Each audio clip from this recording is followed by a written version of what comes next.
اللہ اکبر لا الہ الا اللہ واللہ اکبر وللہ الحمد۔ عید کی نماز کے لیے جاتے ہوئے، واپس گھروں کو جاتے ہوئے، ہر راستے پر، ہر نکڑ پر، ہر درخت کے پاس، ہر جگہ اللہ اکبر لا الہ الا اللہ واللہ اکبر وللہ الحمد پڑھتے رہنا چاہیے۔ آج کے دن کا سب سے اہم عمل یہ ہے تکبیر۔ ذی الحج کے مہینے کی 9 تاریخ کی فجر سے لے کر 12 تاریخ کی عصر تک، 13 تاریخ کی عصر تک مسلسل ہر فرض نماز کے بعد یہ تکبیر مسجدوں میں پڑھی جاتی ہے۔ یہ صرف مسجد میں پڑھنے کے لیے نہیں ہے، بلکہ آدمی جہاں کہیں نماز پڑھے، اکیلا بھی نماز پڑھے، تو نماز کے سلام پھیرنے کے بعد اللہ اکبر لا الہ الا اللہ واللہ اکبر وللہ الحمد، اس کو پڑھتے رہنا چاہیے۔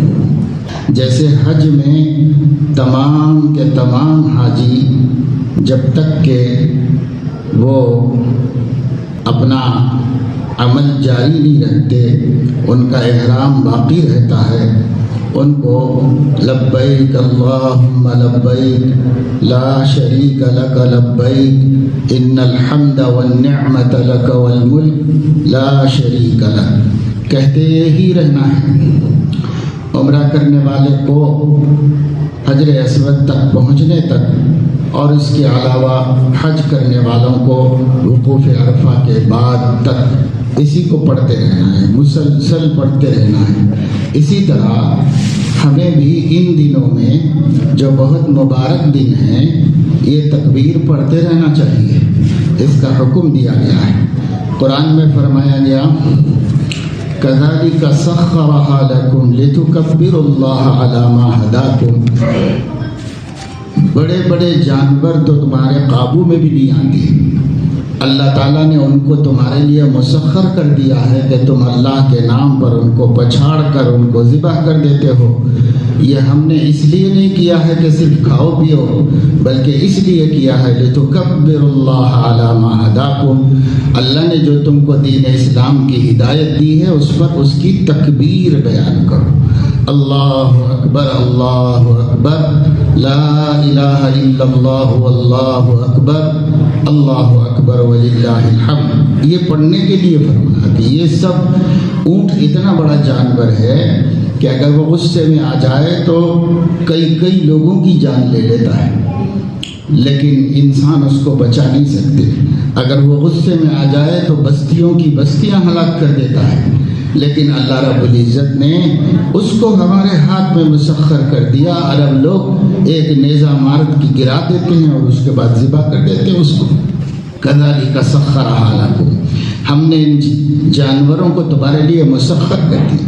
25-30 سال تک ہم قربانیوں کا اہتمام کرتے رہے مدرسے کی طرف سے، تو ان دنوں میں ہم بہت سے مناظر ہم نے دیکھے۔ بسا اوقات مضبوط طاقتور قصاب سال بھر قربانیاں کرتا ہے، سال بھر جانور ذبح کرتا ہے، لیکن کبھی کبھی ایسا جانور ہاتھ لگ جاتا ہے کہ وہ اس سے عاجز ہو جاتا، بے بس ہو جاتا، 10 دفعے گر جاتا نیچے اور جانور اس پر قابو پا جاتا ہے۔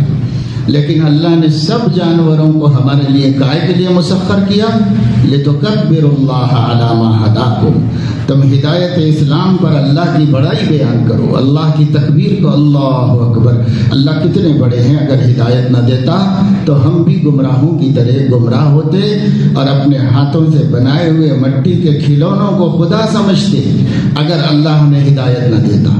ہمیں اللہ نے ہدایت دی ہے، اس لیے ہم اللہ کی توفیق سے زمین آسمان کے مالک کو مانتے ہیں، سب سے بڑا، سب کا پالنے والا، سب کا خالق، سب کا مالک۔ اس لیے یہ بقرعید کے 3 دنوں میں کثرت سے اللہ کی تکبیر بیان کرنے کا حکم ہے۔